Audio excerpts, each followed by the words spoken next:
Welcome, welcome, welcome to the Sunshine Podcast. This is yours truly, Dora Williams, and I am here with the men segment. Men, we need your voice. Welcome to the podcast. I am grateful that you have took just a few minutes out of your day to listen, to be encouraged, to be inspired, to be empowered. Yes, as I stated at the beginning of the year, I'm rooting for everybody. I am rooting for everybody, but I am more so rooting for the men because men are important. Men are needed. Men are important. Men are needed. And in days and times such as this, we need the man's voice more than ever to stand out. Yes, we do. We need the man's voice to stand out. So, men, welcome. Welcome to the podcast, and I hope that something is said today to encourage you and empower you and let you know that your voice is needed. You've been silent too long. You've been on the back burner for too long. So I encourage you to step up, step out, and let your voice be heard. Today, we're going to share real actionable steps that you can start taking today, right now, to ensure your voice is heard, respected, and impactful. To ensure your voice is heard, respected, and impactful. Number one, I need you to speak your truth daily. Yes, not daily, not when you feel like it, not when you have permission to, but every day, several times a day at that. Speak your truth. Start small. You don't have to change the world overnight. You don't have to change your situation overnight. But start small. Share your thoughts and your feelings with someone you trust. Admit when you are struggling and needing help. I know that's a hard one for y'all. I know that's a hard one for you all, but you have to get to the place. If your voice is going to be heard, you have to use it to admit when you are struggling and needing help. Express appreciation for those around you. A simple "I need you" or "I appreciate you" can break walls of silence and build trust. Ladies, doesn't it feel good to have that someone in your life that verbally says, "I appreciate you"? And I don't know about anybody else, but it makes me feel good to hear mine say, "Babe, I just need you.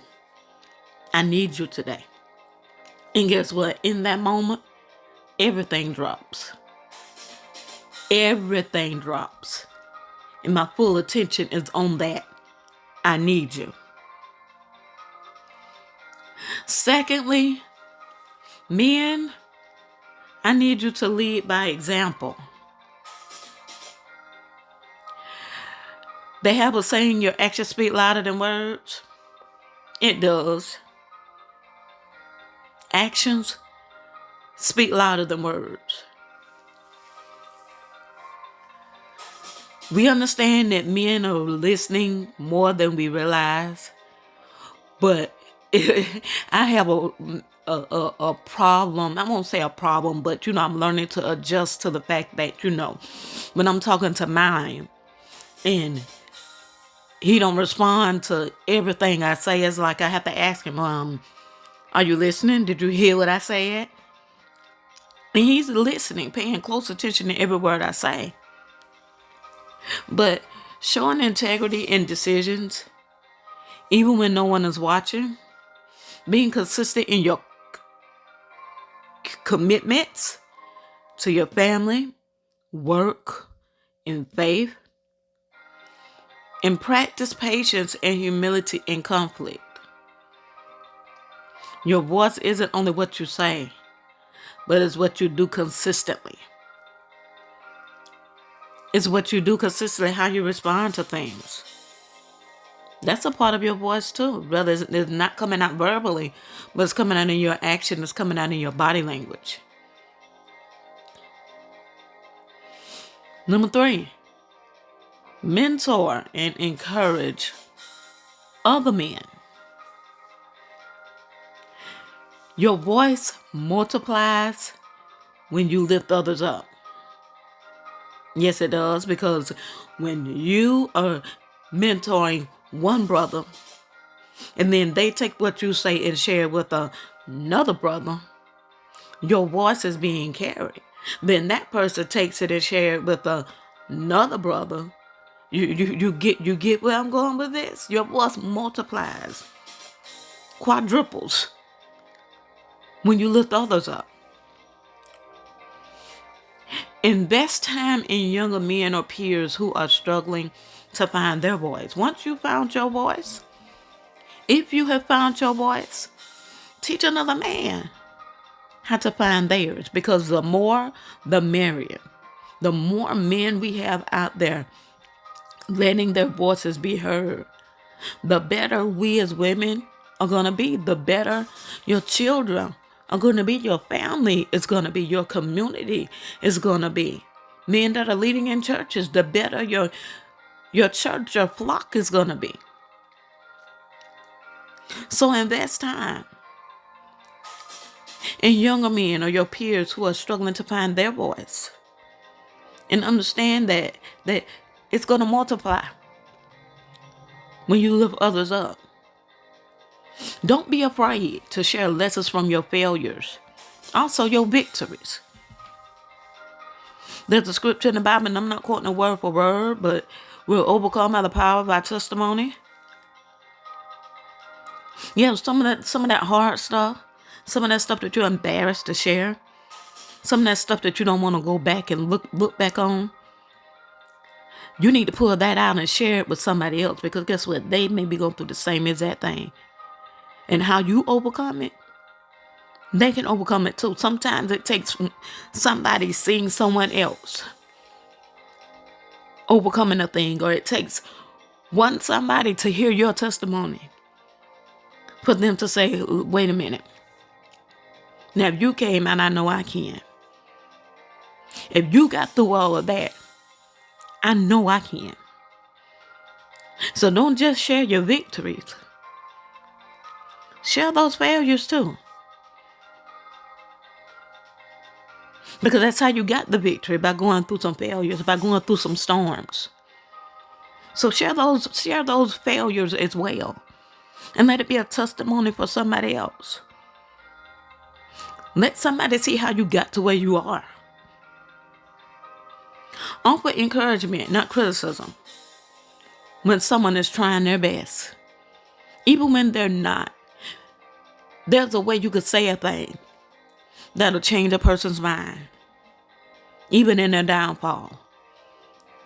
So offer encouragement.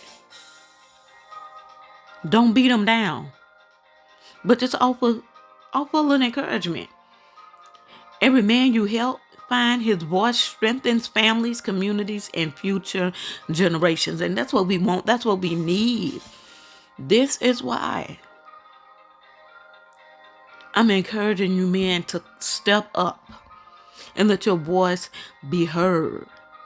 So your voice can strengthen future generations, because the older generation is dying out, y'all. The older generation is dying out, and we need strong voices of the man in this generation that which we live in. So men, help other men find their voices, so that these voices can strengthen families, communities, and this future generation. Create safe spaces for conversation. Men often stay silent because there's no safe place to speak. And that's bad. That somewhere we have not created a safe space. We have created domestic atmospheres and violent atmospheres and, all these different type atmospheres, but a safe one. And that has to change. But men, I encourage you to start a weekly check-in with friends or family. Here's an idea that you can join or create a men's group, spiritual, professional, or even social. Get around other men and encourage them. Start there and letting your voice be heard. Encourage honestly, vulnerability, and accountability. When men have a safe space, they grow, they heal, and they lead. So let's all, men and women, create that safe space for the man to be able to let his voice be heard. And let's not be a hindrance and a blockage to that man's safe space where he can't go in and just let his hair down and just let it all loose and be himself. Lastly, men, stand for something bigger. Your voice is strongest when it's grounded in purpose. I'll say that again. Your voice is strongest when it's grounded in purpose. Identify what matters most to you. Faith, family, integrity, justice. Speak for what's right, even when it's unpopular. Take action, not just words. Volunteer, mentor, advocate. Your voice becomes a tool for change when it's paired with purpose. Your voice becomes a tool for change when it's paired with purpose. Men, the world is waiting on your voice. I'm waiting on your voice. It doesn't have to be a perfect voice, not a loud voice, but a real, honest, intentional voice. Start today. Start small. Speak truth. Lead with integrity. Mentor others. Create safe spaces. And lastly, stand for something bigger than yourself. Remember this, silence is easy, but your voice can change everything. Yes, it can. Your family, your community, your generation, they're waiting. I'm waiting. So speak up, step forward, lead boldly, and never underestimate the power of your voice.